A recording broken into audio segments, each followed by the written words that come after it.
کے ساتھ ہی کتنا بڑا علاقہ جو ہے اس زمین کا وہ اللہ تعالیٰ نے اس امت کے قدموں تلے رکھا ہے۔ اگر آپ نے نقشہ دیکھا ہو دنیا کا تو آپ کو معلوم ہونا چاہیے کہ شمال میں جو بہت بڑا یہ نظر آتا ہے سائبیریا اور روس کا علاقہ، یہ سب غیر آباد ہے۔ اس طرح شمالی امریکہ میں بھی کینیڈا سے اوپر بڑے بڑے آپ کو بر اعظم سے نظر آئیں گے، یہ سب غیر آباد ہیں۔ جو آباد علاقہ ہے دنیا کا اور جو زرخیز علاقہ ہے دنیا کا، اس کا کتنا بڑا حصہ ہے کہ جو امت محمد صلی اللہ علیہ وسلم کے قدموں تلے۔ انڈونیشیا ملائیشیا سے چلے آئیے، اس کے بعد مسلسل چاہے کہیں مسلمان اقلیت میں تھوڑے بہت ہیں، لیکن پھر بنگلہ دیش آتا ہے، بڑی عظیم اکثریت کا ملک ہے۔ پھر بھارت میں اگرچہ اقلیت میں ہے لیکن 20 کروڑ مسلمان بھارت میں اس وقت ہے۔ پھر جو پاکستان سے شروع ہوا سلسلہ، افغانستان، ایران، چلتے جائیے ادھر ترکستان، چینی ترکستان، روسی ترکستان، پھر آگے چلیے عالم عرب، افریقہ کا پورا شمالی علاقہ، افریقہ کا تقریباً سارا وسطی علاقہ، یہ سب کیا ہے؟ کتنا بڑا رقبہ ہے، اور ہر طرح کی نعمت اللہ نے دی ہے۔ اس میں نباتات بھی ہیں، اس میں معدنیات بھی ہیں، اور سب سے بڑھ کر آج کی دنیا میں جو اہم ترین شے ہے کہ پیٹرول جو ہے، تیل جو ہے، اس کے سب سے بڑے ذخائر وہ ہیں کہ جو مسلمانوں کے قدمے تلے ہیں۔ اتنی تعداد میں ہونے کے باوجود، اتنے وسائل کے پر بظاہر قابض ہونے کے باوجود، سوال یہ ہے کہ کیا آج دنیا میں امت مسلمہ کو عزت حاصل ہے یا یہ ذلیل ہے؟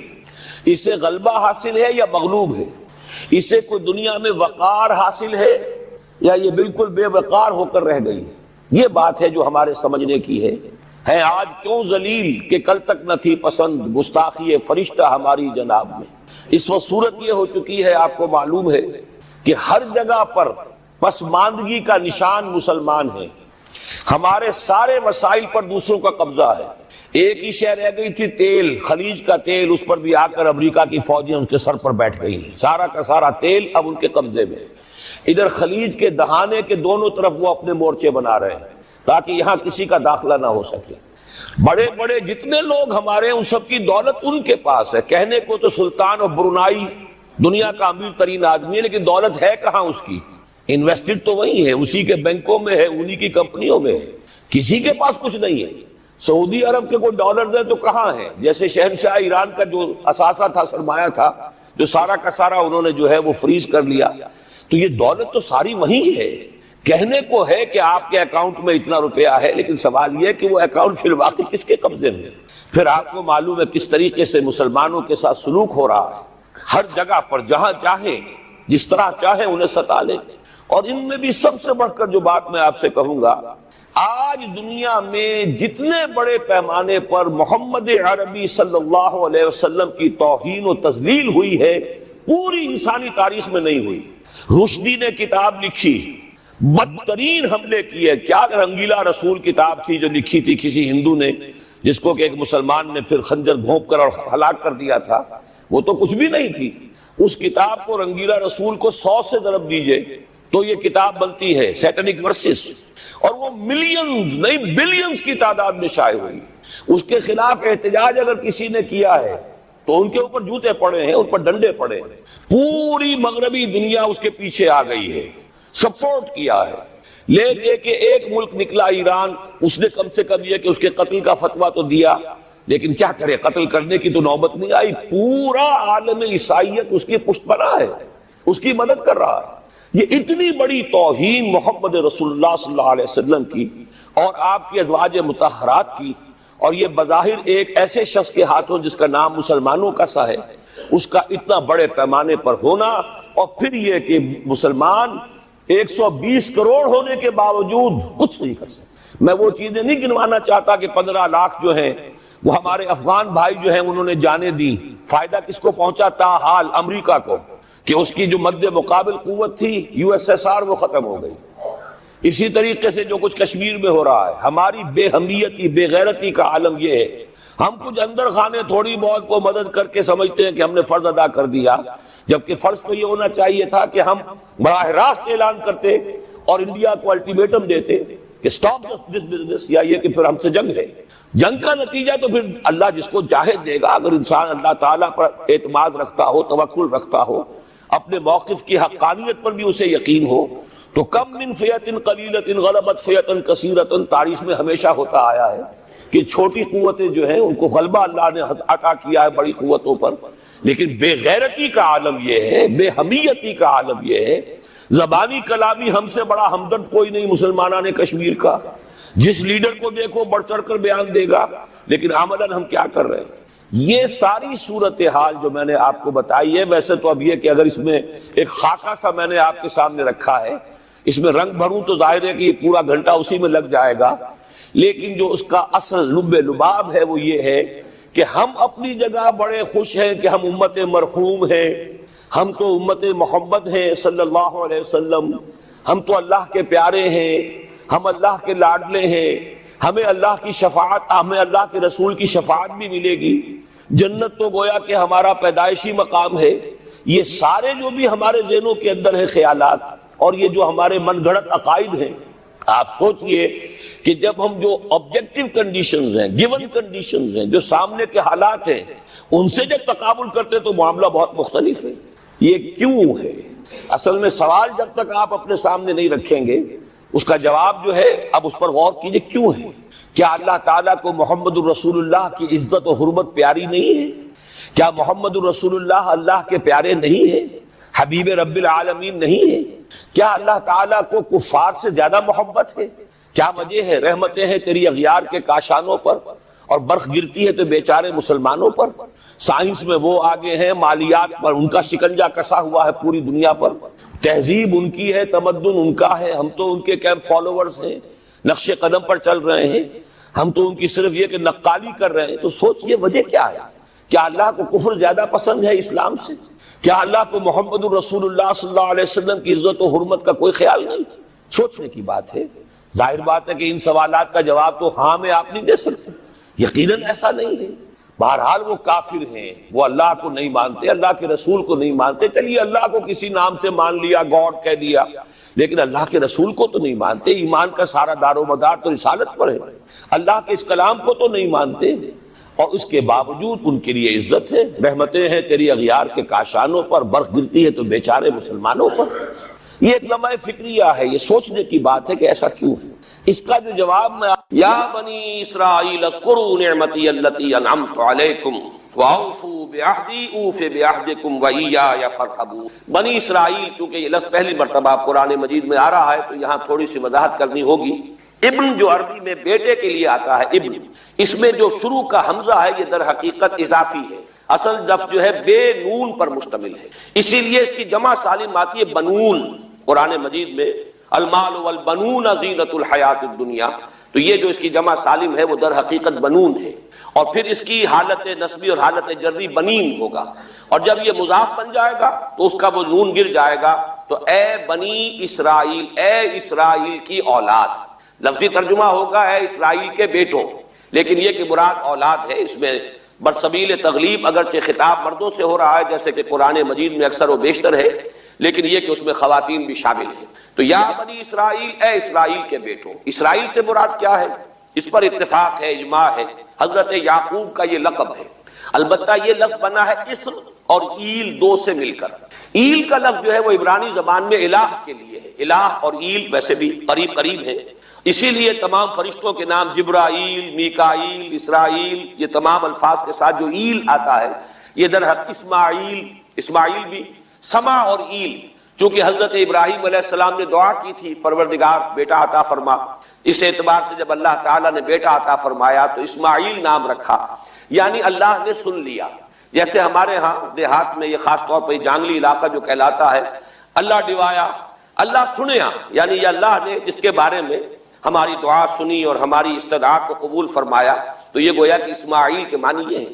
تو اسرائیل جو ہے اسر اور ایل سے مل کر بنا ہے۔ عبرانی اور عربی زبان کے بارے میں یہ اختلاف ہے، ایک رائے تو یہ ہے کہ ماں بیٹی کا رشتہ ہے، عربی زبان عبرانی سے نکلی ہوئی، لیکن زیادہ اکثر محققین کی رائے یہ ہے کہ یہ دونوں بہنیں ہیں، کوئی اور کامن زبان تھی سیمیٹک لینگویج ابتدائی جس سے کہ یہ دونوں زبانیں پھر وجود میں آئی ہیں، گویا کہ ان کے درمیان رشتہ جو ہے وہ بہنیں ہونے کا ہے، ماں اور بیٹی کا نہیں ہے، لیکن ظاہر بات ہے کہ مشابہت اور ان کے اندر جو ہے قرب جو ہے اور مناسبت وہ بہت نمایاں ہے۔ اسر کے دو ترجمے کیے ہیں، یہودی علماء تو اس پر بہت زیادہ جزم کے ساتھ قائم ہے کہ اسر سے مراد ہے بطن، یعنی رجل عظیم، جواں مرد، بہت باہمت انسان، اس لیے کہ ان کے ہاں یہ عقیدہ ہے اور بڑی تحریف جو ہوئی ہے تورات میں، اس میں ایسی ایسی باتیں بھی ہیں۔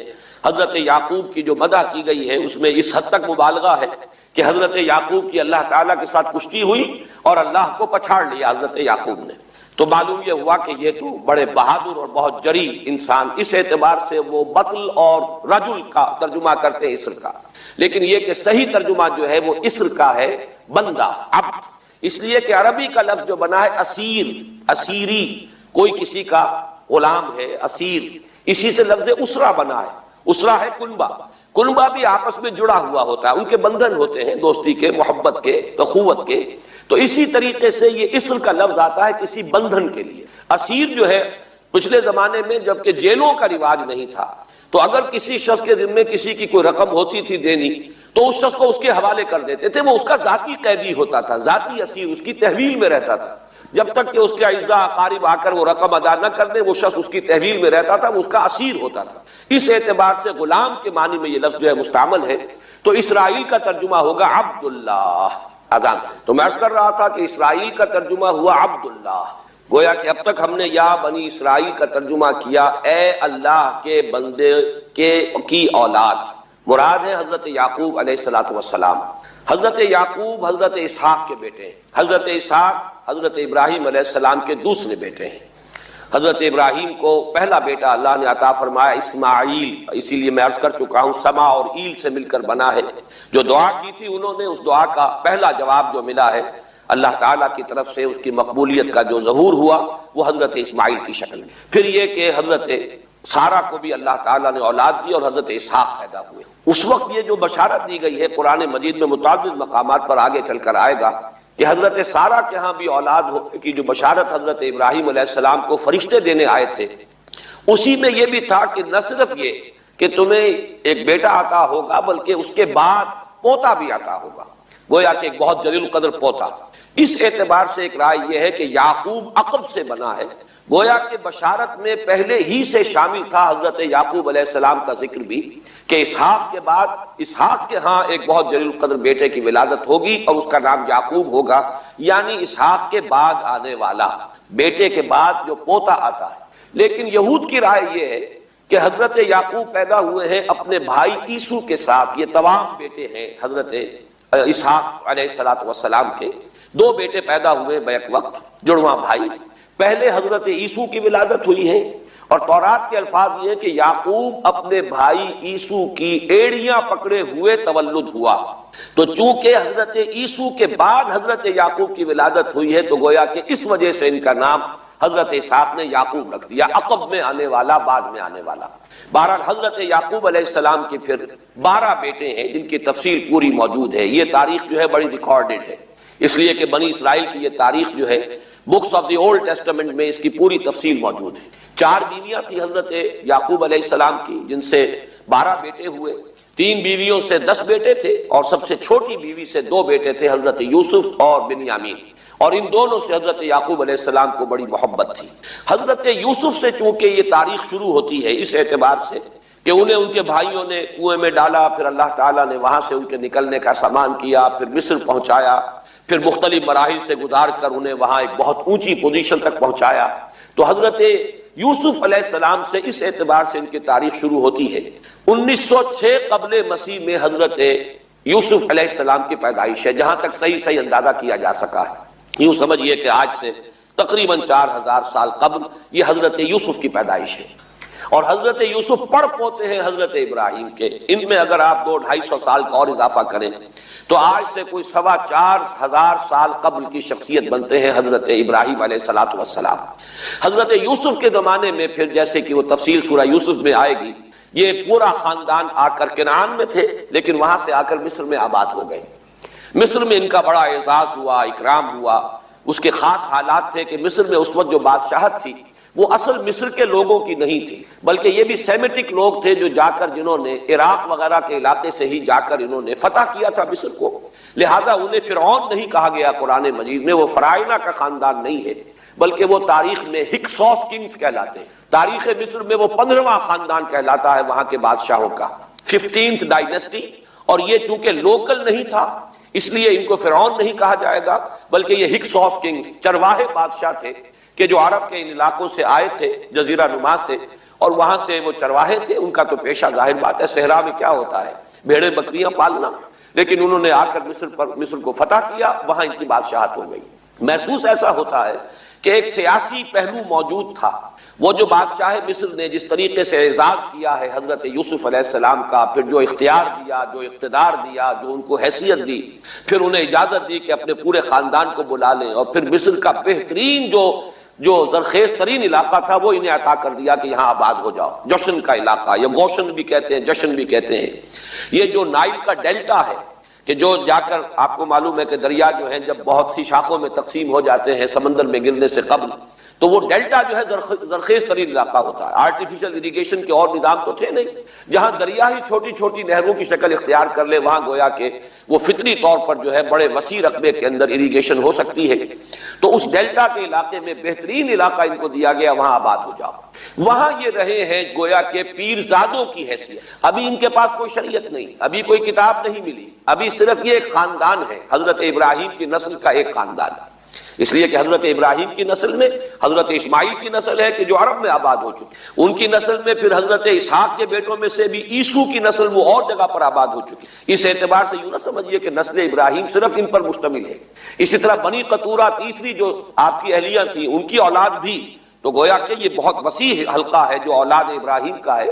تو اولاد ابراہیم میں سے ایک شاخ ہے جو آ کر، یعنی حضرت یعقوب کے 12 بیٹے اور حضرت یعقوب بھی آ کر یہاں آباد ہو گئے. اور یہاں پھر یہ کچھ عرصے تک تقریباً 100-150 برس تک تو بڑے عیش میں رہے. یہ تقریباً یوں سمجھیے کہ 1850 قبل مسیح میں ان کا داخلہ ہوا ہے مصر کے اندر، اور وہاں پر 150 برس جو ہے انہوں نے بڑے عیش میں گزارے ہیں. یہ پیرزادے تھے اس لیے کہ بادشاہ معتقد ہو چکا تھا حضرت یوسف علیہ السلام کا.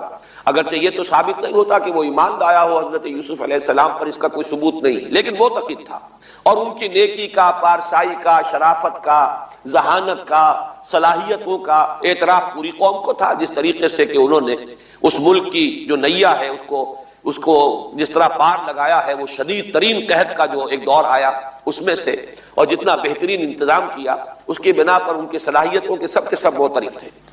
تو وہ 130 برس کی عمر میں غالباً ان کا انتقال ہوا ہے، اور 80 برس تک انہوں نے مصر پر گویا کہ جو سب سے زیادہ با اختیار شخص وہاں تھا بادشاہ کے بعد، بادشاہ اپنی جگہ پر تھا لیکن یہ کہ جو بادشاہ کے بعد سب سے زیادہ با اختیار شخصیت تھی وہ حضرت یوسف کی تھی 80 برس تک. اور اس عرصے میں، اور پھر یہ 150 برس جو میں نے عرض کیا ہے کہ اس میں یہ خوب پھلے پھولے، ان کی اولاد جو ہے وہ کثرت کے ساتھ پھیلی. لیکن اس کے بعد وہاں پھر ایک انقلاب آیا. اس انقلاب کو آپ کہیں گے جیسے کہ مختلف ممالک میں آتا ہے، اب سنز آف دی سوائل جو اس ملک کے رہنے والے تھے، اصل آبادی قبطیوں کی، انہوں نے بغاوت کی اور ہکسوس کنگز کو نکال دیا. وہ خاندان ختم ہو گیا. جب وہ چلے گئے تو جو ہکسوس کنگز کے یہ گویا کہ بہت ہی منظور نظر تھے اور یہ مراعات یافتہ طبقہ تھا بنی اسرائیل کا، حضرت یعقوب کی اولاد کا، اب ان پر عتاب شروع ہوا، اب ان کا زوال آیا. تو یوں سمجھیے کہ تقریباً 400 برس اس کے بعد ان کے بڑی ہی شدت کے اور بڑی سخت غلامی کے، رفتہ رفتہ اس میں شدت پیدا ہوتی گئی ہے. لیکن یہ ہے کہ یہ 400 برس اس لیے کہ پھر 1300 قبل مسیح میں 550 برس بعد پھر ان کا ایکسوڈس ہوا ہے مصر سے، جب حضرت موسیٰ علیہ السلام کو اللہ تعالیٰ نے مبعوث فرمایا. پھر حضرت موسیٰ علیہ السلام ان کی نجات کا ذریعہ بنے، اور پھر مصر سے لے کر وہ انہیں نکلے ہیں. معجزانہ انداز میں ہی سمندر کو پھاڑ کر ان کے لیے اللہ نے راستہ بنایا ہے. قدم قدم پر معجزوں سے ان کی تائید کی ہے. کھانے پینے کے لیے صحرائے تیہ میں کچھ نہیں تھا تو من و سلوہ دیا ہے. پانی پینے کے لیے نہیں تھا تو ایک ضرب سے چٹان میں سے 12 چشمے جو ہے اللہ تعالیٰ نے بہا دیے کہ 12 قبیلے ہیں آپس میں لڑے نہ، کہیں پانی پینے پلانے پہ جھگڑا اور کہیں گھوڑا آگے بڑھانے پہ جھگڑا. قبائلی زندگی میں یہ بڑا سینسیٹیو ایشو ہوتا ہے. لہذا قد علم کل اناس مشربہم، ہر قبیلے کے لیے ایک گھاٹ معین ہو گیا، تمہارا چشمہ یہ ہے، تمہارا چشمہ یہ ہے. ایک ضرب سے 12 چشمے پھوٹ گئے. پھر انہیں وہاں کوہ طور کے قریب پڑاؤ ڈال کر ان کو وہاں چھوڑ کر حضرت موسیٰ علیہ السلام جو ہے اللہ تعالیٰ کی طلبی پر کوہ طور پر گئے ہیں، وہاں تورات عطا ہوئی۔ تو تورات کے عطا کیے جانے کے بعد اب سمجھیے کہ اب ان کی حیثیت ایک امت کی بن گئی، کتاب پر امت کی تشکیل ہوئی۔ یہ امت مسلمہ قرآن مجید کی بنیاد پر امت ہے۔ جب یہ کتاب دی گئی ہے، اس کی بنیاد پر ایک شریعت دی گئی ہے، کتاب دی گئی ہے، کتاب ہدایت ہے، تو اس نے امت کی شکل اختیار کی۔ یہی وجہ ہے کہ لفظ امت جو ہے قرآن مجید میں صرف مکی صورتوں کے اندر، مدنی صورتوں میں استعمال ہوا ہے۔ کنتم خیر امت اخرجت للناس سورہ آل عمران میں، کذالک جعلناکم امۃ وسطا لتکونوا شہداء علی الناس ویکون الرسول علیکم شہیدا، یہ سورہ بقرہ میں آگے چل کر آ جائے گا۔ تو اصل میں جیسے تشکیل امت جو ہوئی ہے وہ در حقیقت مدنی دور میں آ کر ہوئی ہے، جبکہ شریعت عطا کی جا رہی ہے۔ اسی طریقے سے یہ ایک خاندان تھا، حضرت ابراہیم کی نسل کی ایک شاخ، اس نے امت کی حیثیت اختیار کی ہے، جبکہ صحرائے تیہ میں جب ان کا قیام تھا اور اس صحرائے سینا میں، اور وہاں پر پھر حضرت موسیٰ علیہ السلام کو تورات دی گئی اور شریعت دی گئی، تب سے یہ امت ہے۔ اور یہ ہے 1300 قبل مسیح، 610 عیسوی میں۔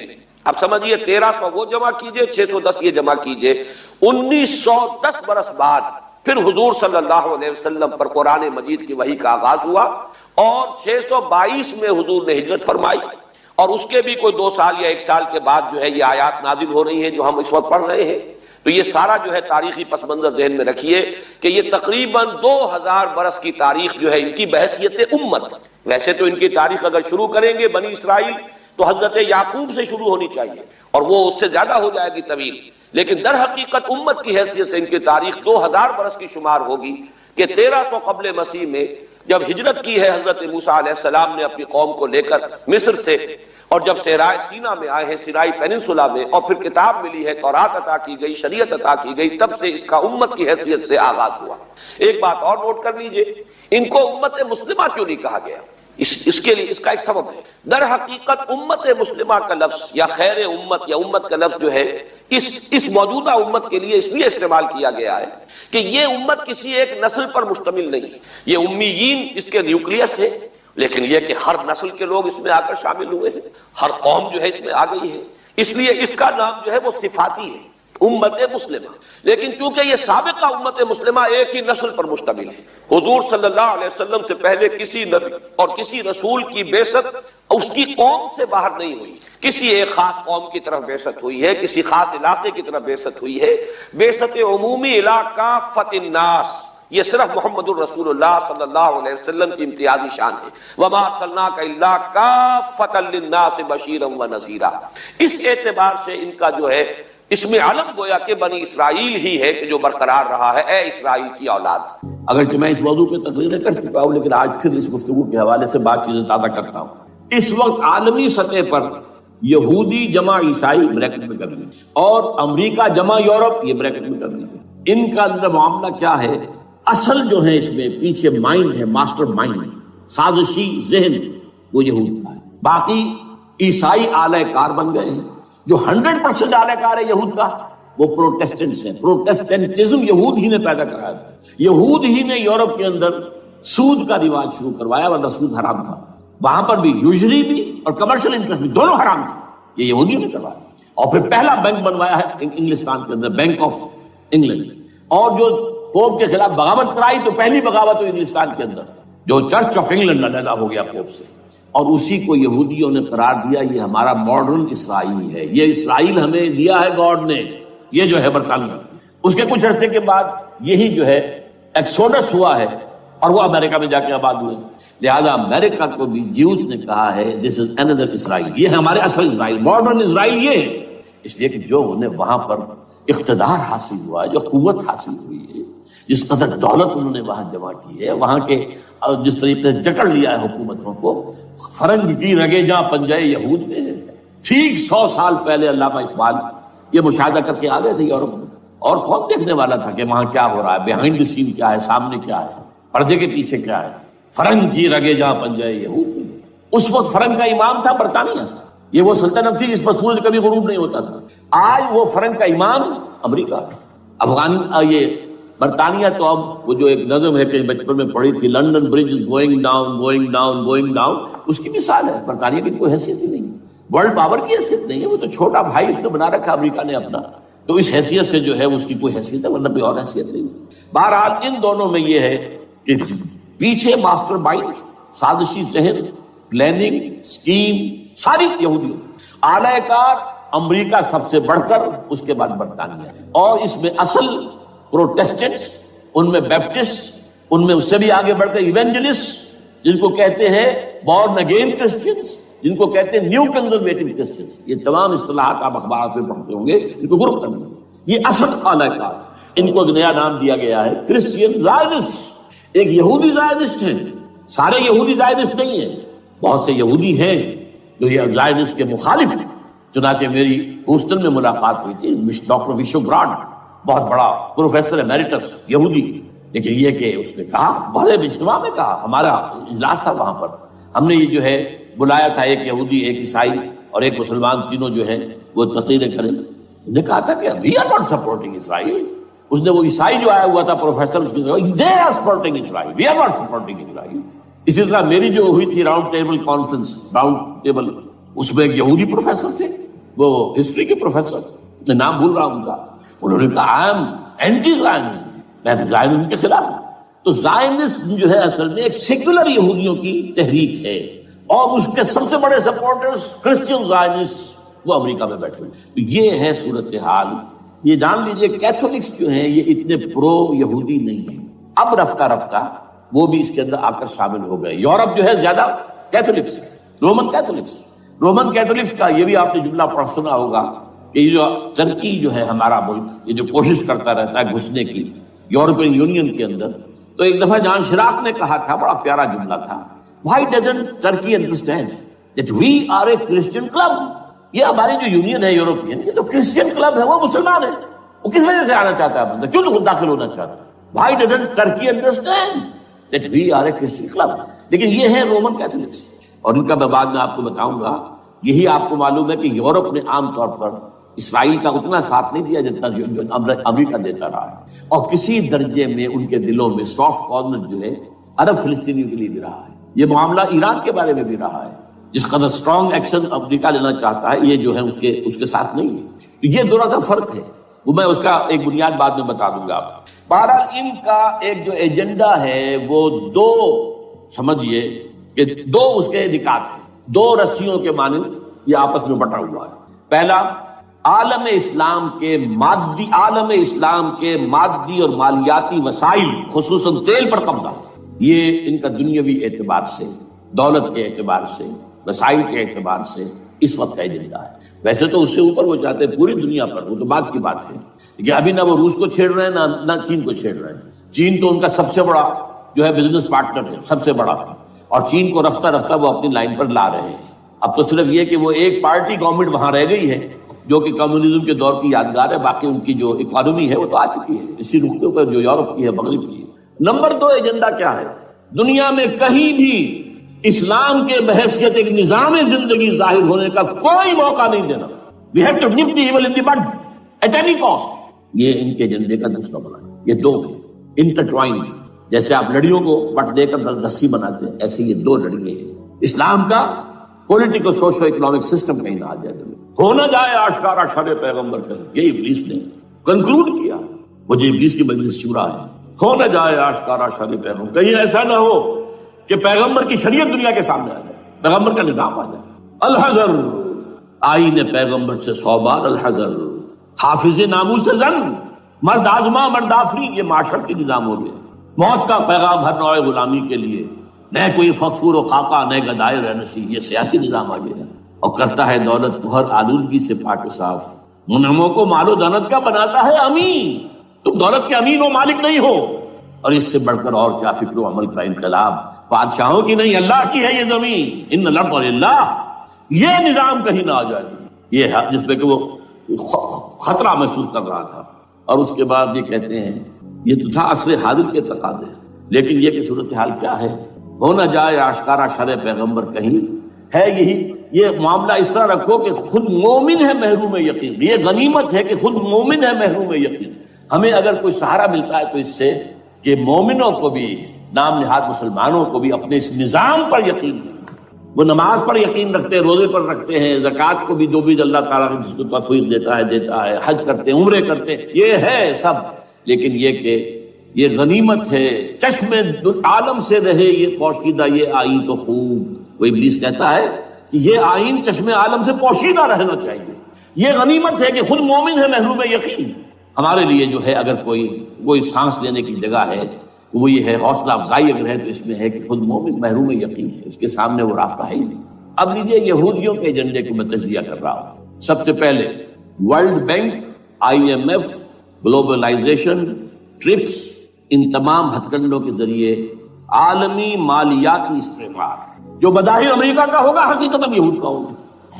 یہودیوں کے نزدیک پوری نوع انسانی حیوانوں کے مانند ہے۔ They are not human beings, they are goyim, they are Gentiles۔ یہ انسانی شکل میں حیوان ہیں، اور جیسے حیوانوں کو ایکسپلائٹ کرنا، استعمال کرنا انسانوں کا حق ہے۔ گھوڑے کو آپ باندھتے رہے ہیں نا ٹانگے کے آگے، اور بیلوں سے آپ ہل جتواتے رہے ہیں، تو جیسے یہ حق ہے ایسے ہمارا حق پوری دنیا کے جو ہے وسائل ان کو کھینچے۔ ہاں جیسے گھوڑے اور بیل کو بھی کچھ نہ کچھ دانا تو ڈالنا پڑتا ہے، چارہ تو دینا پڑتا ہے، تو ان کو بھی کچھ دو۔ یہ پوری نوع انسانی ورکرز بن کر رہ جائے، حیوان بن جائیں، بالکل شہوت کے غلام بنا دو انہیں، اخلاقی اقدار کا بیڑا غرق کر دو، خاندانی نظام کو تہوبارہ کر لو۔ یہ باقاعدہ جو Protocols of the Elders of the Zion سب میں موجود ہے، لکھا ہوا، جو 1897 میں انہوں نے پاس کیا اپنا پروگرام، بیسل میں، سوئٹزرلینڈ کا ایک شہر ہے۔ Protocols of the Elders of the Zion, ان کو حیوان بنا دو، بس حیوانوں سے کام لیتے رہو۔ ہاں ان کی کمائی کا کچھ حصہ ان کے لیے چھوڑ دو، وہ بھی زندہ رہیں، وہ بھی آخر کام کیسے کریں گے، اور اصل جو ہے ملائی کھینچ دو اپنے اس نظام کے ذریعے سے۔ World Bank, IMF، stock exchange, TRIPS, globalisation, اس کے ذریعے سے عالمی مالیاتی استعمار۔ نمبر 2، ایک ہے ان کا ایجنڈا، یہ تو عالمی ہے۔ دوسرا ایجنڈا کیا ہے؟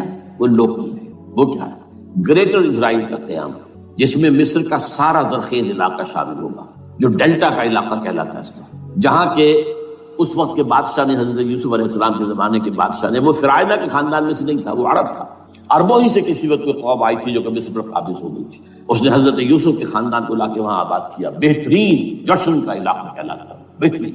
وہ کہتے ہیں ہمارا ہے، ہم رہے وہاں پر کئی سو برس تک رہے۔ عراق ہمارا ہے، وہاں ہمیں قید میں رکھا گیا، نبوکدنضر دے گیا تھا۔ عرب کا شمالی حصہ جو ہمارا ہے، وہاں خیبر میں یہودی قلعے تھے، اور وہاں مدینے کے اندر جو ہے 3 قبیلے یہودی تھے جنہیں محمد نے صلی اللہ علیہ وسلم نے وہاں سے نکال باہر کیا تھا۔ جارڈن، یہ ترکی کا بھی کچھ حصہ ہمارا ہے، باقی پورا لبنان اور پورا فلسطین، یہ سب اس کے اوپر بنے گا ایک greater Israel. This is there local agenda, اور اس کے لیے ضروری ہے ایک بہت بڑی جنگ، ایسے آسانی سے نہیں ہو جائے گا۔ آرمگیڈون، جس کو حضور نے فرمایا الملحمۃ العظمیٰ، الملحمۃ الکبریٰ، بہت بڑی جنگ، جس کی خوفناکی اور تباہ ناکی کا اندازہ اس سے کیجیے۔ حضور فرماتے ہیں کہ اگر ایک باپ کے 100 بیٹے یا ایک دادا کے 100 پوتے ہوں گے تو ان میں سے 99 ختم ہو جائیں گے، ایک بچے گا۔ اور ایک جگہ فرماتے ہیں اتنی اموات ہوں گی، اتنی لاشیں ہوں گی کہ ایک نفاست پسند پرندہ جو ہے، جو گندگی پہ نہیں اترنا چاہتا، ایک تو ہے یہ کوے، چیلیں، گدھ، وہ تو گندگی ہی کی تلاش میں ہے مردار کھانے کے لیے، وہ تو لاشوں کو نوچ رہے ہوں گے۔ وہ پرندہ جو ہے نفاست پسند پرندہ، وہ نہیں اتر سکے گا، اڑتا اڑتا چلا جائے گا، لیکن لاشوں کا سلسلہ ختم نہیں ہوگا، یہاں تک کہ تھک ہار کر لاشوں پر گر جائے گا۔ یہ دور نہیں ہے، اس لیے کہ اس پر متفق ہیں یہودی بھی اور عیسائی، پروٹسٹنٹس عیسائی اس کے اوپر پوری طرح متفق ہیں۔ آرمگیڈون، جسے آپ 3rd ورلڈ وار کہہ لیں، الملحمۃ العظمیٰ کہہ لیں، الملحمۃ الکبریٰ کہہ لیں، حضور کے الفاظ میں یہ آئے گی۔ اس کے نتیجے میں گریٹ اسرائیل بنے گا۔ نمبر 3، پھر بنے گا 3rd ٹیمپل، جو ٹائٹس نے گرا لیا تھا 70 میں، سن 70 عیسوی، جسے گرے ہوئے کتنا عرصہ ہو گیا؟ 2008، اندازہ کر لیجیے 1800 کتنے برس ہو چکے۔ وہ دوبارہ بنائیں گے 3rd ٹیمپل، اور اس کے لیے مسجد اقصیٰ کو گرائیں گے، اور ڈوم آف دی راک، قبۃ الصخرہ، وہاں لا کر پھر اس میں کنگ ڈیونز تھرون لا کے رکھا جائے گا۔ یہ بھی میرے علم میں پہلی مرتبہ اسی ٹرمپٹ کی اشارے سے آیا۔ وہ کیا ہے؟ حضرت داؤد کا، آج سے کتنے 1000 سال پہلے کی بات ہے، اندازہ کیجیے، 1000 قبل مسیح، اور یہ اب 2000 ہو گیا، اسی 3000 برس تو ہو گئے۔ وہ کیا تھا؟ ایک پتھر تھا جس پر بٹھا کر حضرت داؤد کی تاج پوشی کی گئی، پھر اسی پر حضرت سلیمان کی تاج پوشی، پھر اسی پر ان کے بادشاہ آتے رہے، تاج پوشی ہوتی گئی۔ ٹائٹس نے جب گرایا ہے سن 70 عیسوی میں، یروشلم کو برباد کیا، 1,33,000 یہودی ایک دن میں قتل کیے، ایک دن میں، باقی نکال دیا، بھاگ جایا۔ اس کو کہتے ہیں diaspora, that started in 70 AD، یہ منتشر ہو گیا، جس کا جہاز سنگھ سمایا چلا گیا، یورپ میں چلے گئے، شمالی افریقہ میں، مسلمان ملکوں میں، انڈیا میں آ گئے، ایران میں آ گئے، سب جگہ وہاں سے نکال دیے گئے، ڈائسپورا۔ بہرحال وہاں سے وہ ٹائٹس وہ پتھر لے گیا، وہ روم میں لے گیا، روم سے کسی طرح وہ آئرلینڈ پہنچ گیا۔ آئرلینڈ پیور کیتھولک ملک ہے، آپ کو معلوم ہے، اور وہاں پر پروٹیسٹنٹس کی اور کیتھولکس کی جنگیں ہوتی رہتی ہیں۔ کبھی بھی شیعہ سنی مسلمانوں کی اس طور سے خانہ جنگی نہیں ہوئی ہے جیسے کہ وہاں ان دو عیسائیوں میں کیتھولکس اور پروٹیسٹنٹس میں ہوتی ہے۔ وہ رومن کیتھولک ملک ہے۔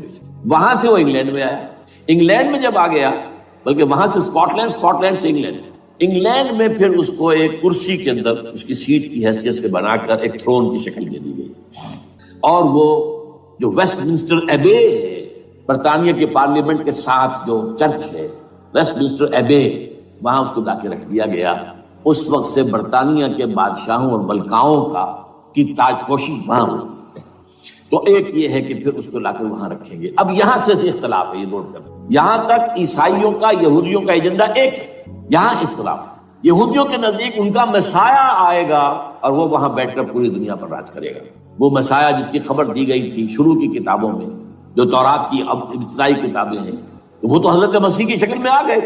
دی پروفیسی واز فلفلڈ۔ یہودیوں نے نہیں مانا، انہیں تو قرار دیا جادوگر ہے، کافر ہے، مرتد ہے، ولد الزنا ہے، اور اپنے بس پر سولی پر چڑھا دیا۔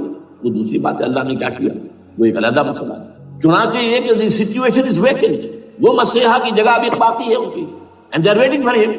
تو وہ آئے گا اور وہ یہاں اس تخت داؤد پر بیٹھ کر پوری دنیا پر ہوگا۔ عیسائیوں کا کہنا کیا ہے کہ در حقیقت حضرت مسیح نازل ہوں گے، سیکنڈ کمنگ آف جیسس، جس کو ہم بھی مانتے ہیں۔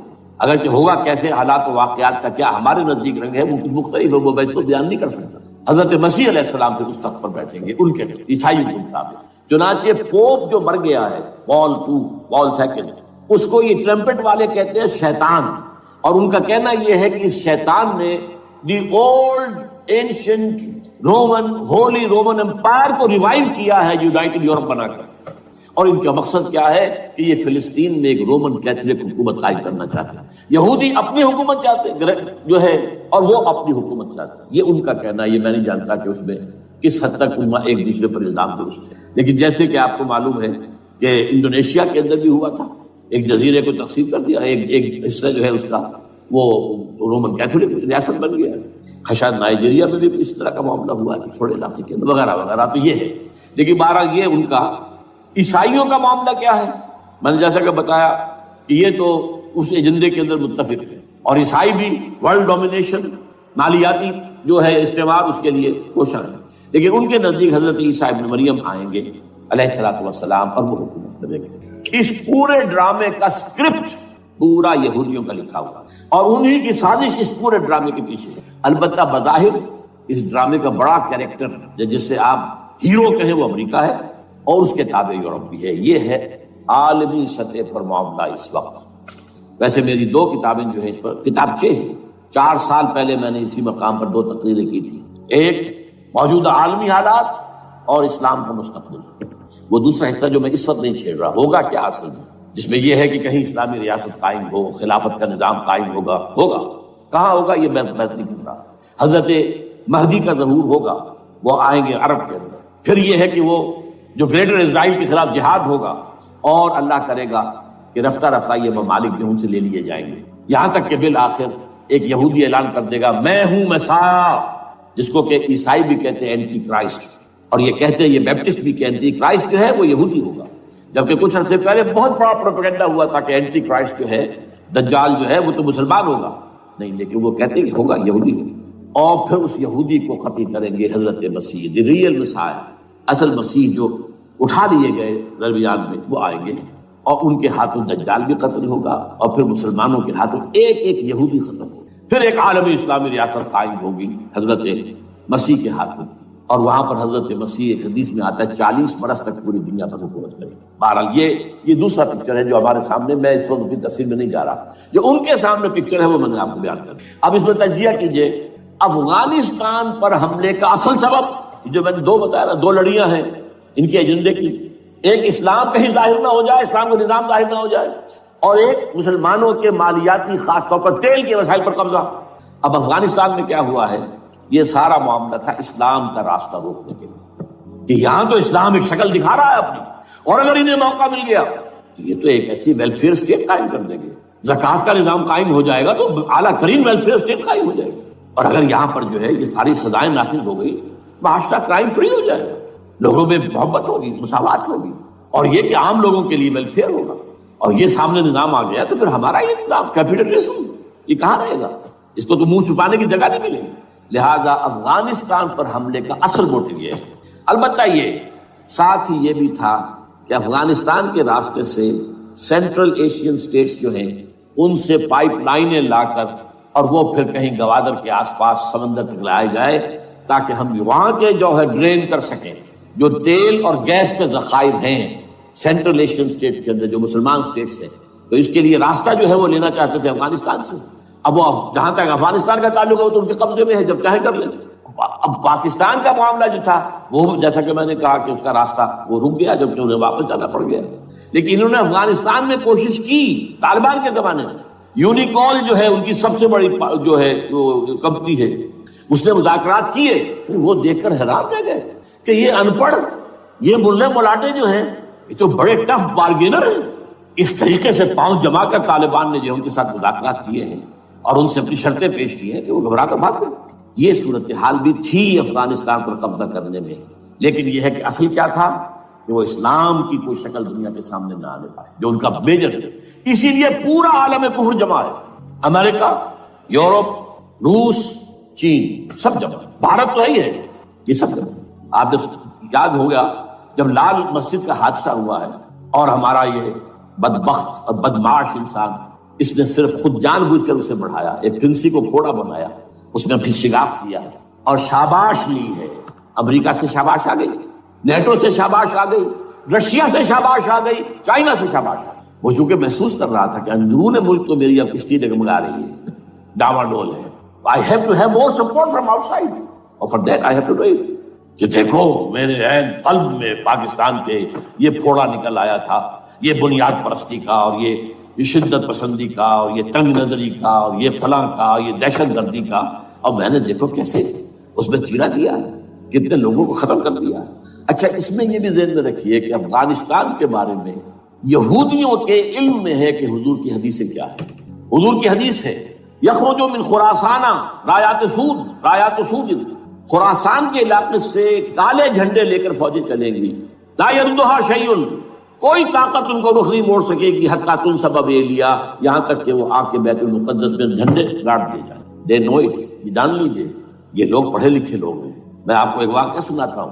جب 1967 میں یہودیوں کو فتح ہوئی بہت بڑی اور پورا یروشلم اب ان کے قبضے میں آ گیا، ایسٹ یروشلم جو کہ ابھی جارڈن کے قبضے میں تھا، تو جب موشے دایان تھا وہ کانا وہ داخل ہوا فاتح کی حیثیت سے، تو اس کے ساتھ ایک ربائی تھا بہت بڑا، چیف ربائی یہودیوں کا بہت بڑا عالم، اور وہ رو پڑا تھا تو فتح کا وقت، خوشی کا، رویا۔ So this is the beginning of the end, یہ الفاظ آئے اخبارات میں، گویا کہ اب یہ آخری ڈرامہ جو ہے شروع ہو گیا ہے۔ وہ آخری ڈرامہ انہیں معلوم ہے ان کی تباہی پر ختم ہونا ہے۔ اس میں حضرت مسیح کے نزول کے بعد یہ ٹرمپٹ والا بھی لکھتا ہے کہ 80% یہودی قتل ہو جائے گے، اور میں سمجھتا ہوں کہ 20% اگر صحیح ہے اس کی بات تو وہ ہوں گے جو اب حضرت مسیح پر ایمان لے آئیں گے، باقی 80% اپنے اس کفر پر اڑے رہیں گے اور قتل ہو گے۔ اسی طرح حضور کی ایک حدیث ہے کہ جب یہودیوں کا قتل عام ہو رہا ہوگا، اگر مسلمان قتل کریں گے تو اگر کسی درخت کے پیچھے یہودی چھپا ہوگا تو درخت پکارے گا، اے مسلمان، یا عبداللہ آؤ ادھر، یہ میرے پیچھے یہودی چھپا ہوا، قتل کرو اسے۔ کسی پتھر کے پیچھے چھپے گا تو پتھر بولے گا، سوائے ایک درخت غرقد کے، غرقد یہودیوں کے درخت سے وہ پناہ دے گا، اور آج اسرائیل میں سب سے بڑی پلانٹیشن غرقد کی ہے، ڈینوئٹ۔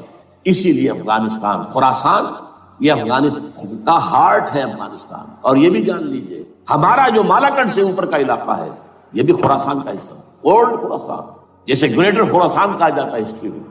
ایک میں نے ایرانی سے پوچھا تھا اس کے بارے میں، تو اس نے کہا خراسان ہمارا ایک صوبہ ہے۔ میں نے کہا وہ تو مجھے معلوم ہے، جس کا دارالخلافہ مشہد ہے اور یہ ان کا مقدس شہر ہے، وہ تو اسے مکے کی طرح سمجھتے ہیں۔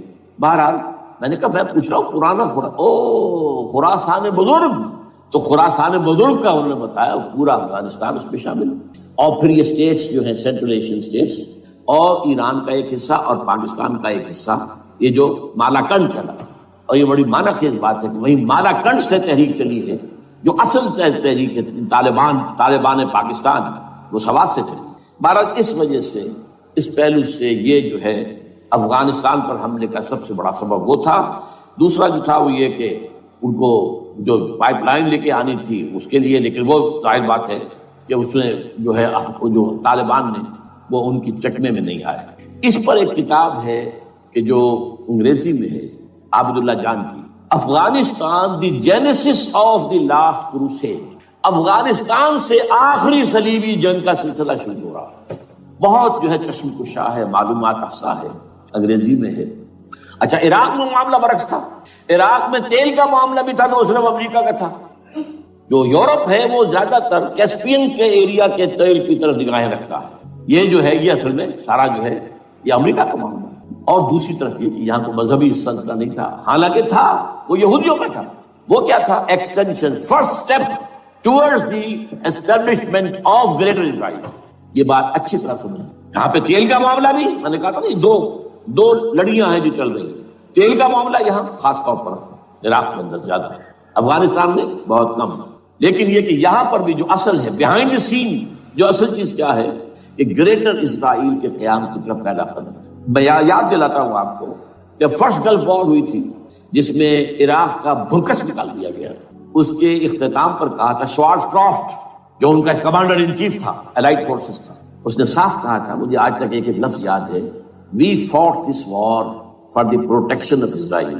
اور اب جو ابھی ہوا معاملہ، جب صدام گرا ہے، اس کا مجسمہ بھی گرا ہے، تو اس کے بعد وہ شخص، وہ بدبخت، وہ خبیث جو ابھی پڑا ہوا کومے میں، شیرون نے کہا تھا ان قریب عراق پر ہماری حکومت ہوگی۔ اور اس سے پہلے تو ہم صرف عراق میں سے یوفریٹس تک کا علاقہ مانگتے تھے، دریائے فرات تک کا۔ اب ہمارا مطالبہ یہ ہے کہ ہم تو در حقیقت دجلہ تک جائیں گے، دجلہ، تاکہ پورا کا پورا جو فرٹائل دو آبا ہے دجلہ اور فرات کے درمیان کا بہترین علاقہ، وہ سارا ہمارے پاس۔ اس سے آپ اندازہ کر لیجیے کہ یہ دونوں چیزیں جو ہیں دونوں جگہ موجود ہیں۔ وہاں مذہبی زیادہ ہے افغانستان کا، لہذا یہاں بہت بڑی جو ہے کولیشن بن گئی۔ عراق میں تو وہ کولیشن نہیں بن سکتی، یورپ بھی ساتھ نہیں آیا، یورپ بھی ساتھ نہیں آیا، America had to go it alone, اسے کرنا پڑا۔ زیادہ سے زیادہ کوئی ٹوکن، آسٹریلیا کا کوئی ٹوکن معاملہ، جو ہے برطانیہ کا کچھ شاید ٹوکن ٹائپ جو ہے، وہی یہ کامن ویلتھ پرانی جو ہے چلی آ رہی ہے، اس میں شاید کینیڈا کا، باقی تو کوئی۔ یہ جو آل ورلڈ کولیشن بنی تھی وہ افغانستان کے خلاف کیوں ہے؟ یہاں سے اسلام کی ریسرجنس کا اندیشہ ہے۔ یخرج من خراسان رایات سود لا یردها شیء حتی تنصب ایلیا۔ حضور کے زمانے میں ایلیا جو ہے وہ کن کے قبضے میں تھا؟ عیسائی میں۔ اس کے بعد ہمارے قبضے میں آیا، لیکن پھر کروسیڈرز نے ہم سے لے لیا تھا، اور 88 برس وہ عیسائیوں کے پاس رہا، 1099 عیسوی سے لے کر 1187 تک۔ اب پھر یہود کا قبضہ ہے، پہلے عیسائیوں کا تھا، اب یہود کا۔ اب ان سے لینا واپس، پہلی مرتبہ بھی عرب نہیں لے سکے تھے، کھونے والے عرب تھے، واپس لینے والا کرد تھا، صلاح الدین ایوبی رحمۃ اللہ علیہ۔ اب بھی کھونے والے عرب ہیں، مصر اور شام اور اردن، تینوں کا مقابلہ کیا اس نے، اسرائیل نے، اور قبضہ کیا پورے ویسٹ بینک پر، گولان ہائٹس پر، سینائی پیننسولا پر، اور یہ کھو دیا ہم نے اپنے ہاتھ سے۔ اور اب بھی عربوں میں تو کوئی دم نہیں ہے، کوئی جان نہیں ہے، ان کو عیاشیوں نے، دولت مندی نے بالکل تباہ و برباد کھوکھلا کر کے رکھ دیا۔ بہرحال یہ جو چیزیں میں نے آپ کو بتائی ہیں، یہ تو وہ پلانز ہیں جو سب شیاطین جن و انس کے پروگرام ہیں۔ وہ جیسے کہ کبھی کہا تھا خمینی صاحب نے، شیطان بزرگ، دی گریٹسٹ سیٹن، امریکہ۔ اصل میں امریکہ، اور اس کے پیچھے حقیقت میں یہود، سامنے امریکہ، پیچھے یہود۔ بالفعل کیا ہوگا یہ تو پھر اللہ ہی جانتا ہے کیا ہوگا۔ وَمَكَرُوا وَمَكَرَ اللَّهُ، کافر اپنی چالیں چلتے ہیں، اللہ اپنی چال چلتے ہیں۔ اور سَنَسْتَدْرِجُهُم مِّنْ حَيْثُ لَا يَعْلَمُونَ وَأُمْلِي لَهُمْ إِنَّ كَيْدِي مَتِينٌ۔ اے نبی آپ گھبرائیں نہیں، ہم ان کافروں کو رفتہ رفتہ وہاں سے لے آئیں گے جہاں سے آپ کو بھی، جہاں انہیں احساس تک نہیں ہوگا کہ یہ تو گرفت میں آ رہے ہیں، ٹریپ ہو رہے ہیں، اور ابھی ذرا میں انہیں ڈھیل دے رہا ہوں۔ میں املی لہم ان قیدی متین، میری چال بہت مضبوط۔ وہ اللہ کیا کرے گا وہ میں نے آپ کو بتایا، جھلک دکھا دی ہے۔ انشاءاللہ اسی علاقے میں پاکستان اور افغانستان، اور اس کا ہارٹ ہوگا یہ پشتونستان، سرحد اور مشرقی افغانستان مل کر پشتونستان، پشتون اسی مشرقی اس میں ہے، پاکستان کا مغربی صوبہ ہے، شمال مغربی سرحدی صوبہ۔ یہ ہارٹ اور پھر پاکستان اور افغانستان، انشاءاللہ یہی ہوگا۔ اور پھر یہ کہ یہاں سے فوجیں جائیں گی جو حضرت مہدی کی حکومت جمائیں گی عرب کے اندر۔ عربوں میں جان نہیں ہے کہ وہ مہدی کی حکومت کو جما سکے۔ یخرج الناس من المشرق یؤتون للمہدی یعنی سلطانی، مشرق کی طرف کے کسی ملک سے فوجیں آئیں گی جو مہدی کی حکومت قائم کرے، عربوں میں دم نہیں۔ بہرحال ہوگا کیا، وہ میں نے کہا کہ یہ تو اللہ کے ہاتھ میں ہے۔ اب یہ کہ کرنا کیا چاہیے، یہ ہے میری تقریر کا آخری حصہ۔ دیکھیے ذوالفقار مرزا نے جو کچھ کہا اور سید قائم علی شاہ، میں خوشائند سمجھتا ہوں کہ طالبانائزیشن اور ہے، اسلامائزیشن اور ہے، ٹھیک ہے۔ چلیے آواز مکے اور مدینے، طالبانائزیشن کے اندر